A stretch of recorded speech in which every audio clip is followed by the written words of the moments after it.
Might be. 25th anniversary event, cast and crew reunion of Robocop. Yeah, sure.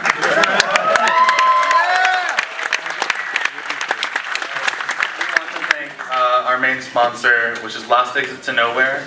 They're a wonderful apparel company based in the UK. This OCP sweatshirt that I'm wearing is one of their designs. I'll model it for you. And in the giveaway that will follow our screening, we have some t-shirts that we're going to be giving away also that look a little like this. So, fancy, I would say. You know, I'll be very quick since we've run a little late tonight. Planning for this event sort of began in August of 2011. I had a telephone conversation as I was about to leave Los Angeles to attend the Telluride Film Festival with Mr. John Davison, the executive producer of Robocop.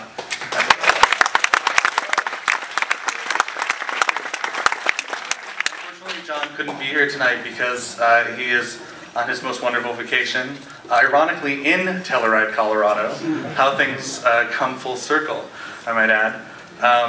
But we had a conversation. We both agreed that with the 25th anniversary of Robocop on the horizon and so many spectacular UCLA alums so intrinsic to this magnificent picture, that it just made sense to bring everyone back here and really celebrate the film. So we set a date and we started planning. And now tonight it's all really happening, and I can't believe it. For all the right reasons and for all those scary or wrong reasons. But I'm so thrilled to have everyone here tonight, and we really do have just almost everyone in the cast and crew represented, from Paul Verhoeven to Peter Weller to Nancy Allen.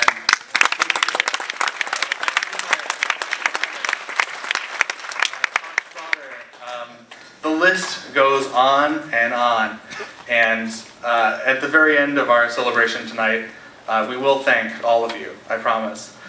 So we have a long event ahead of us.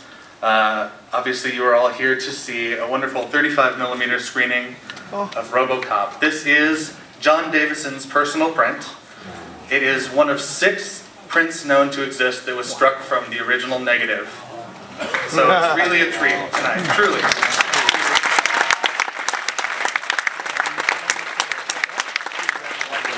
Very quickly before I forget, I do want to thank Ed Newmeyer and Francine Taylor, who were my closest collaborators in helping to plan this event.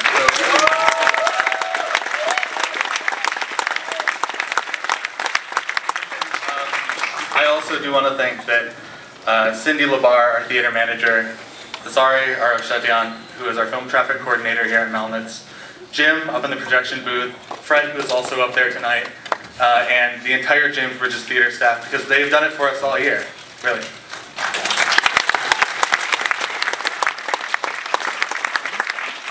And so, with that brief introduction, maybe you didn't think it was so brief, but I have a longer version here. You can get a copy from me later. We have a couple of surprises in store. Following my intro, Barbara Boyle, who is the chair of the film department here at UCLA, has recorded an introduction. Sadly, she is traveling in Germany, which I'm sure is very fun, but she does very much regret not being able to be here tonight. So she has recorded an intro for everyone here in the audience tonight. And then we have 2 very special, unadvertised surprise intros.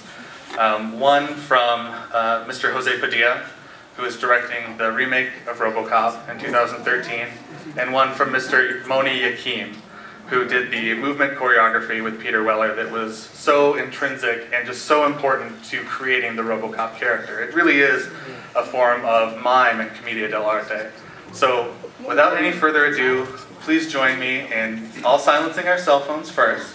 We don't want any phones ringing during the screening.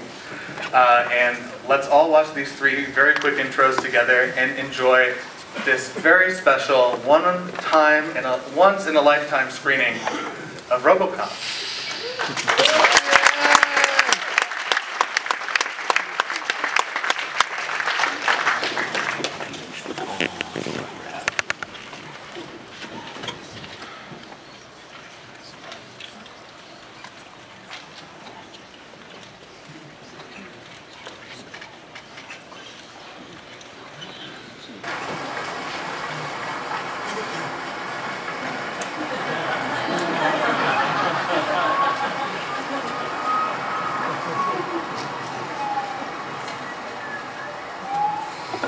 day like any other day. I was in my office listening to a lot of bullshit when the kid came in.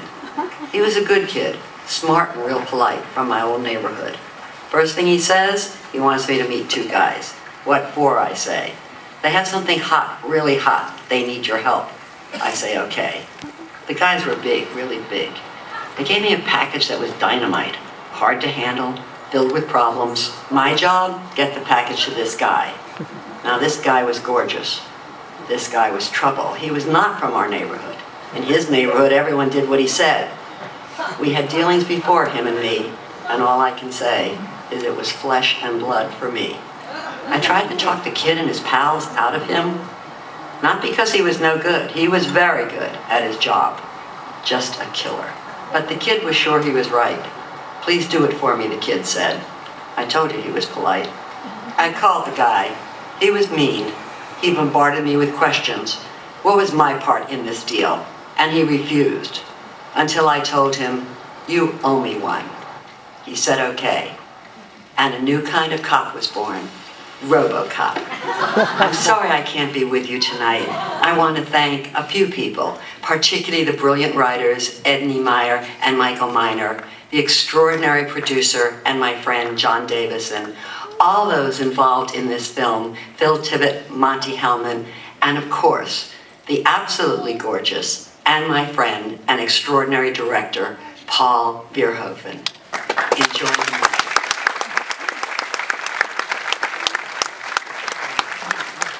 Guys, a happy 25-year anniversary for this fantastic movie that I saw, as I said, like when I was a kid in Brazil.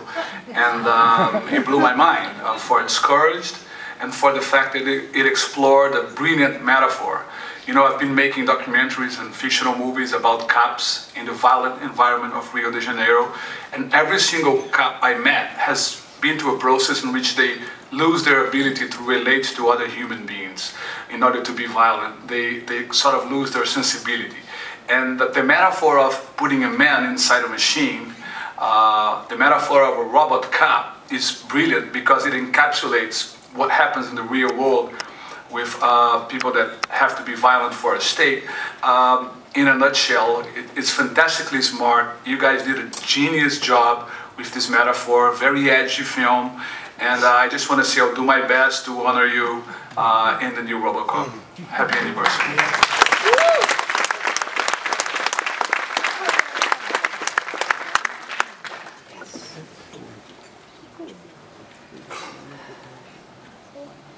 Hi, I'm Moni Yakin. In order to find Robocop's character, Peter and I explored working on isolations, that is, practicing each part of the body separately. It was amazing for me to see how Peter found a justification for the function of each part, turning it into a rich physical language. But the clue for us was when we discovered that the character took shape, when we transferred the brain from the head to the chest. The chest would always be the first to absorb and react, then the different parts of the body would follow. We practiced everywhere, in Peter's apartment, in New York's Riverside Drive, but the most fun was when we were in Rome with Italian crowds watching these two crazy guys Robocoping in their Circus Maximus. It was a blast working with you, Peter. You are absolutely brilliant. You are one of the most creative, brave, and versatile actors I've ever worked with. Thanks for hiring me. It was a privilege to be a part of this unique and challenging film. Happy anniversary, Robocop.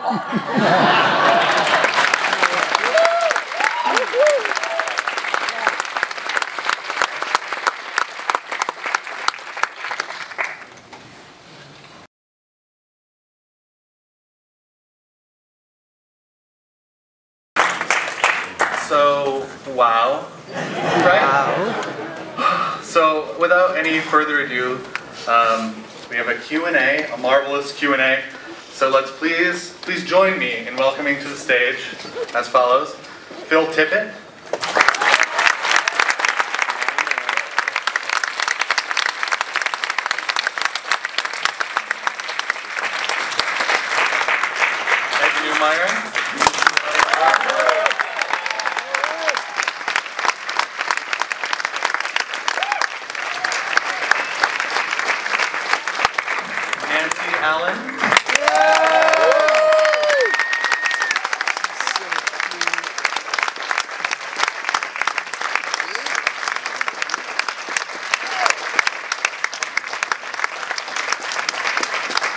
Director Paul Verhoeven.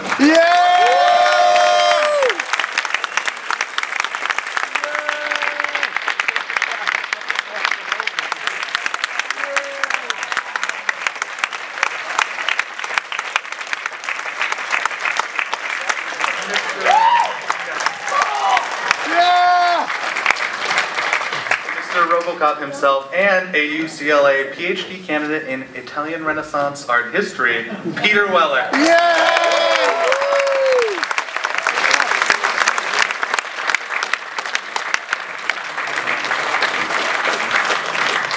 UCLA alum Michael Miner.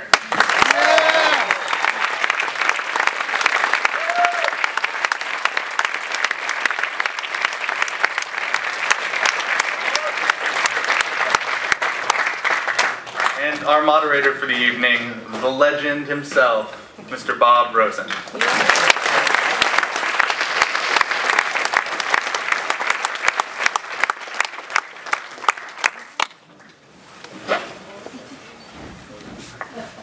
I was going to go through the extraordinary background of everyone up here and their history and some of the films, the amazing films they've made in the past, but I'm not going to do that because I think we should get on with a discussion up here first a little bit, and then we open it up.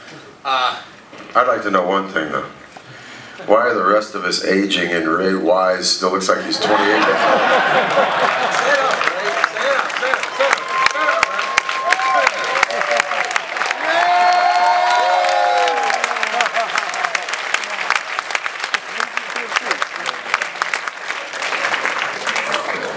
I must say, personally, I reviewed this film for NPR 25 years ago, and I thought at the time that it was a window into the future in all kinds of ways, in its subject matter, in its style, its performance, and the extraordinary effects that were done. And looking at it 25 years later, I'm convinced, unfortunately, it is the present. And that 25 years from now, there's going to be another group of people gathered around because the film deals with themes that are so enduring and will recur. Big themes of life and death, big themes of what it is to be human, specific social themes about corruption, of the tie-in of the military and the government, and all kinds of issues about whether or not drones are a much more suitable way to kill people than manned aircraft. These issues will continue and be sustained, and 25 years from now there'll be another gathering. I won't be here, but there will be an audience full of people who appreciate this film. And I'd like to start the discussion with Paul Verhoeven, an amazing feat. I've seen all of your movies before this and then after this as well. What brought you to this strange, unusual combination of satire and violence and social commentary and what have you? We'll talk a little bit about the origins and what brought you to the film. Well, my wife.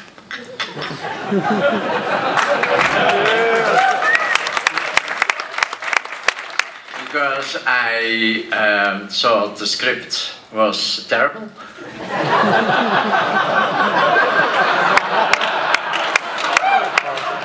Listen, I was living in Europe, you know. That's a different situation. So this for me was like difficult to understand, let's put it that way. And so I put it aside after 20 pages or something, and then Martin picked it up. We were at the beach at the Côte d'Azur in France, and then I was going for a swim, and I came back, and then she said, you should really read this again.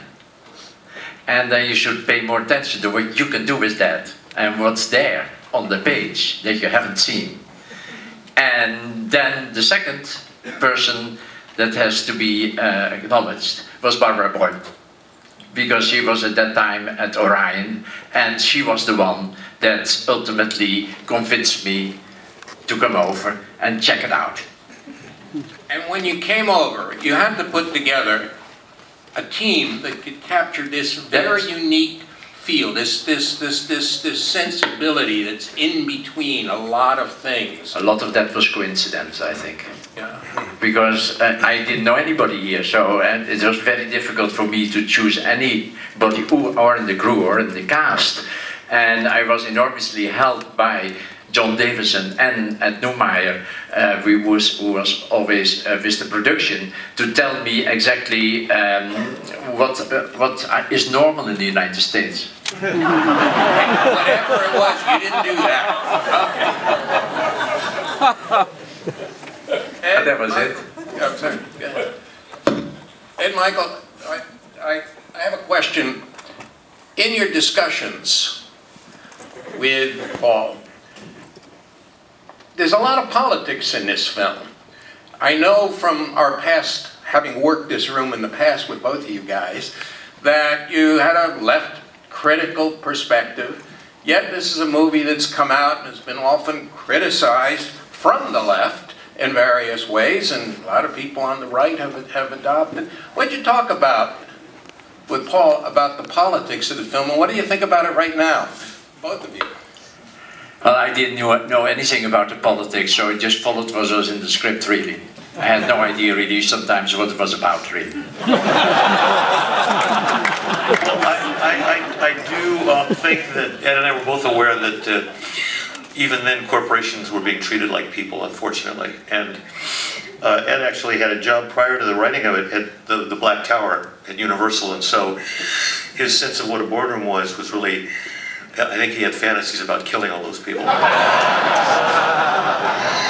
But personally, I protested the Vietnam War, and I feel that, you know, American capitalism is pretty much an out of control thing, and we sort of brought that to the script, you know, in an unbridled fashion.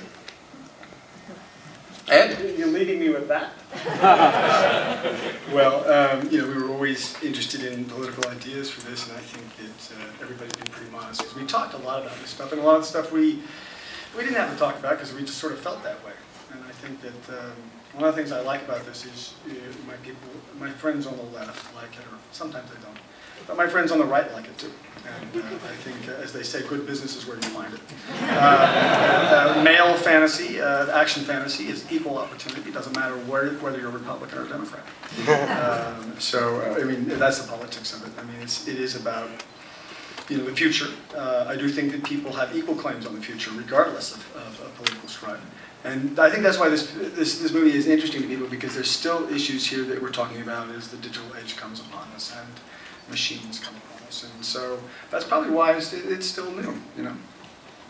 On the violence issue, that was one of the things that people keep bringing up, and, you know, what, you have something you want to say about that? Any of you? I've said many times, I like violence. I think I was very lucky in meeting Paul, because we both have an aesthetic for violence. I'm not sure why. My mother is here, and so don't make her feel bad. You know, I can say something about the violence. I think because Paul lived in Europe, and the sensibility of European directors and African-American directors here is different from people like Tarantino. The violence has consequences. It's not just some kind of fantasy escapade. And I thought Paul brought that to the project. Thank you. Bill Tippett, you really are a legend.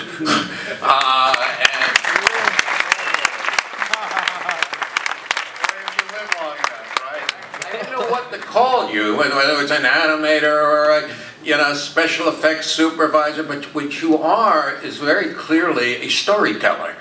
And for this film, the costume, the whole mechanisms that were created are characters in their own right and so integral. You want to talk a little bit about the conception of the as it were, effects and the animation? Well, yeah, I didn't do all the effects. I mean, Pete Coran did a lot of the RoboVision stuff, and Rocco Giaffre did all the matte paintings, great matte paintings. So I primarily handled the Ed 209 sequences on the show. And, you know, those were all done with conventional stop motion animation. And, you know, it was all, you know, I wouldn't characterize myself as whatever it is you said, but, you know, it's in the context that I usually work, and I've enjoyed working with Paul, I kind of see myself more as like a choreographer working with the director and working out how the kinesthetic beats of things and the ideas for what these, you know, characters are, and once we're on the same page, then it's pretty easy to do. And Paul and I always felt, you know, we kind of spoke the same language, and I like violence. So, you know, at a certain point when you're on the same wavelength, there's a telepathic thing that's happening, you know. Yeah, I mean, on a very astoundingly low-budget movie, at least when it was ridiculous. Yeah, what I read, the Robocop uniform was pretty expensive and pretty crucial and pretty central. Want to talk a little bit about conceiving it? Well, it was, let me just start here and someone else should jump in, but it was the essential gag of the picture, I think. I mean, everything else had to work, but if Peter and the costume didn't work, I don't think we would have had a movie. Rob Bottin is not here tonight. Rob Bottin is the genius who designed the suit.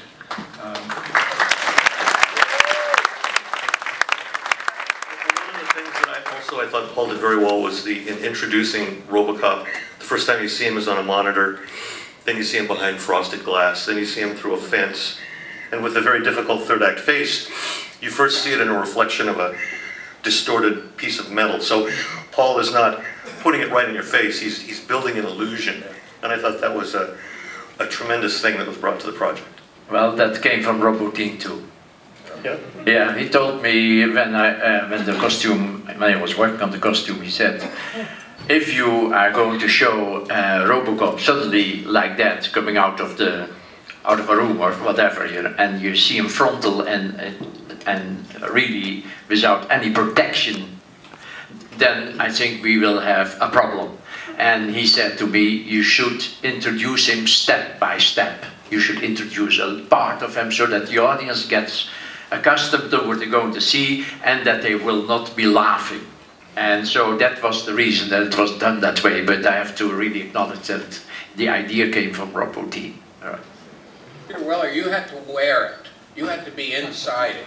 You also had another challenge. Yeah, thank God I don't have to now. Well, you know, you had a challenge because your role involved being very human and very mechanical, that you had to be convincing on both accounts. Do you want to talk a little bit about approaching that role? What did you do to prepare? Well, first I got to also, like with Paul, acknowledge and Mike, the gifted applicator of that makeup, Stefan. You know, the scenes of that prosthetic are on camera, and it's rarely ever been done like that. Usually the seams of prosthetics on the face are tucked behind the ears, and that makeup face, that third act face, was a 6.5 hour just for that face. And Stefan and me and Rob's people would be going to work while the crew would be coming in from drinking. and it was 6.5 hours to do that face, then there was another hour and a half to put on the suit. So we worked essentially an 8.5 hour day before Paul started burning film. I think you would only shoot 5 hours on that face or something like that before it was done. Something. Yeah, we were shooting, of course, 13, 14 hours, I think, but that face was. That face was well. It took forever to get you into that. Yeah. Especially when it was the latter part of it. Interesting enough, if you look at that, what Rob Bottin did, the trick is, of course, that the lower part of the head is the back part of the head is lower than the front part. So it looks like something is missing there, something. And of course what he did is make the forehead longer. So you think this is the skin, that this is real, but this is already not real here. It's upper part, so that you can immediately, so that the real head goes then according to the skull, but the upper part, the frontal part, is about this high. And that was, let's say, a really wonderful trick, so that you would be really deceived. Yeah, it was, and all those guys, you know, what makes it, you know, a gifted movie is all those accidents like Paul was talking about. But to talk about the movement of the deal, initially Moni Akin and I had developed a very sort of liquid, serpentine sort of movement, and then whatever the, you know, the Chinese word for crisis is the same for opportunity, and when we were trying to fit that particular movement, which I've worked on for 6 months, into the suit, it wasn't going to work. So we spent a weekend redesigning and tearing out parts of the inner suit. So then Rob and Paul were shooting tests, and we had already been into the thick of the film at the time. And you know, Moni took me aside and said, the constrictions of this suit will work for us. What you have to do is take the articulation or the staccato at the end of a movement and really make it pronounced and actually accentuate what he was saying in the beginning of it. Really push out the chest. And I felt while I was doing these tests with Paul, I felt it was really phony and operatic and, you know, and corny. And that afternoon Moni rented from me. He says, I want you to look at a guy who's a dancer, who's a mime, he was a singer, he's one of the great silent film stars ever. Nikolai Cherkasov was in Eisenstein's Ivan the Terrible. And I went back to the hotel, started watching this with Moni, and you know, it's essentially, although it's stylized, it's a fairly naturalistically shot film, but you see Cherkasov at the beginning of it, you know, he looks like Dracula. He turns into the camera with this massive sort of operatic stare, and everything he does is heightened, and it looks crazy for about 5 minutes, but 20 minutes into it, you completely are riveted by how gargantuan-like these articulations of his body are. So I watched that all week. I watched that while I was shooting the first week of the suit with Paul, and that's essentially what I started to work on. And I just want to say that when I'm watching this film sometimes in the past, I haven't watched it in about 10 years, I watched it in Dallas about a month ago with Paul, with Ed and Michael in Dallas with the Dallas crew. And it was the first time I really got out of my own way and looking at, well, I didn't have that movement down right, I didn't have this, all that, okay, that's when I was really cooking, and that's when Paul and I were really like moving the thing along. I really got out of the way myself and watched the film as a film, like you said. I just have to say this, the thing I think that makes this film non-ephemeral and maybe anthropological, maybe you could watch it in 200 years and see what the 20th century, you know, technology was about, and privatization, and social history, and what would have happened if apartheid. You know, the whole film starts with the thing about apartheid. It turns out what would have happened had not there been some sort of peace thing. It's loaded with social history, this film. And when I got out of the way from Dallas, Sherry and I were watching it in Dallas and said, you know, I just have to say I'm just extraordinarily proud to be part of a film as gifted as this, where, as like Phil said, all of the accidents, the wonderful accidents that happen in conjunction with the extraordinary gifts of talent that we're concerned with it. And on that note, I gotta say Paul McCrane's in the back, there's Miguel Ferrer, there's Felton over here, Kirkwood is here. It's a phenomenal cast, and Paul got to say one of my 2 favorite lines. It's also a favorite line of a lot of people. I like it. I like it! What is it like to be the girl in the action movie? I mean, what does that mean for you at all? Do you get women coming up to you and asking you about that? No, not really. I just want to say, unlike Paul, I thought it was a great script. And, you know, that for me was, I mean, what it was with Paul, I had seen Soldier of Orange, which I loved. And I read this script, and the first thing I thought was, well, Robocop, they'll change that. That's a terrible title. But I sat down to read a few pages of it and just whipped through the script, and in that moment I thought, I have to be in this movie. I think that the letters I've gotten have been probably more from men than from women about the role, oddly enough, but because they love this movie so much. And I'm very proud to be part of it. And I also want to say about Peter, it took, you can't even imagine how much discipline to do what he did, to even, I mean, he was put together with a little screwdriver every day. It took hours and hours and hours. And I just think he was masterful in the role, really. Thank you. You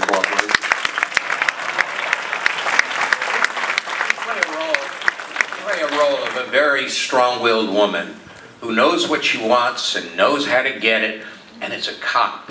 Now, that broke new ground. It broke new ground, I think, in terms of the characterization, but also the depiction of a woman playing those roles. How did you get ready to do that? How did you do it so convincingly? Talk a little bit about your background and prep. Thank you for the convincing part. It was, you know, I was raised in New York. My father was a cop, so I thought I had some understanding of that. I had the wonderful Randy Moore training me with guns, and I think I went out, I remember going out to the police academy at some point, but... Wave your hand, Randy. There he is.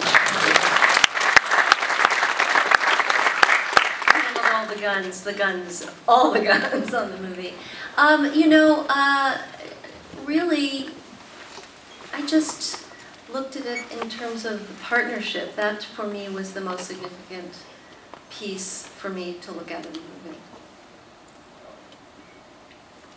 It's interesting that when I read the script after my disappointment in the beginning, of course, but I got over that and realized that it was really a fantastic script, in fact, and very innovative, and I think we did it in an innovative way, but it was already all the page, clearly. The strange thing is that when I read, which was the second draft, and I just came from Europe, so I immediately thought Robocop, or Murphy in this case, in the beginning, should have an affair with Nancy. And I think the producers and Ed and Michael wrote that draft for me, but it was the third draft, because that I thought was absolutely necessary, should be some, what the French like, yeah? And me too, clearly. But so then I got that script, the third draft, and I started reading, and then for the first time I realized that I was in the United States and that it was just wrong. And that this whole affair was just a stupid European idea, and it should be taken out immediately, and I asked the writers to go back to the second draft and let's shoot that. It's very strange. This is a true story. This is so unusual, I have to say, as an American screenwriter. Imagine if it had been an American director. He would have said, "Oh, you fucked it up, you're fired." And he didn't. He said, "Oh, I think I get the second draft. Let's go back to that." Yeah, and then from that moment on, it was all full. I mean, he did that draft. For Paul to say I was wrong, let's he didn't say he was wrong. Well, for him to say. Well, let me say it now. I wasn't completely wrong. And it's interesting because then I also realized that what had to be avoided was that there would be in the thinking of the audience, in the perception of the audience, a feeling that there should be something between Robocop or Murphy and Lewis. Because that, of course, as we look at the costume, there is not much chance to do any stuff there. And so I asked Nancy, which was probably not so nice, but it had to be done, to cut her hair and make herself as boy-like as possible.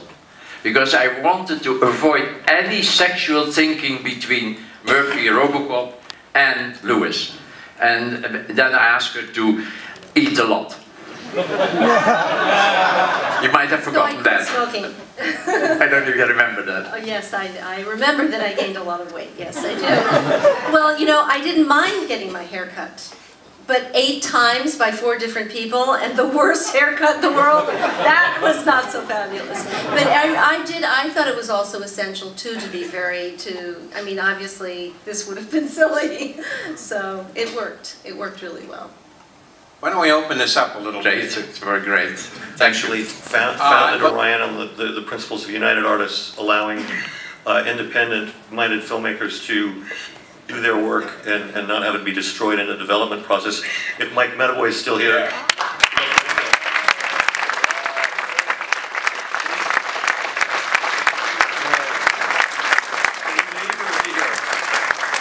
Mike has to leave, unfortunately. Okay, well, anyway, for the record. But what we should do right now is just for my edification and not necessarily for anybody else's, but everybody who had part of this, everybody who worked on this film should stand up right now. Everybody stand up and work on this film.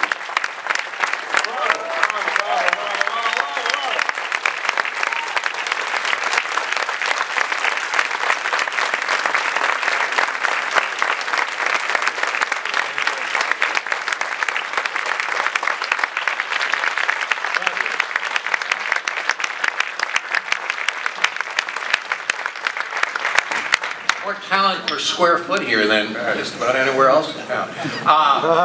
Questions, but run the...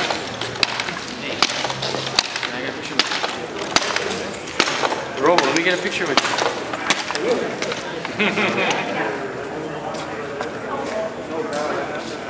1, 2, 3, say.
Oh man, I did too much walking today.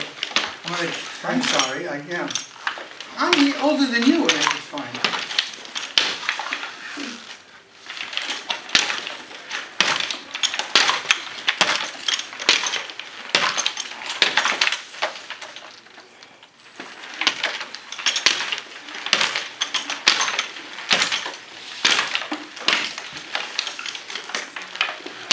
Robocop, we have criminals at your 6.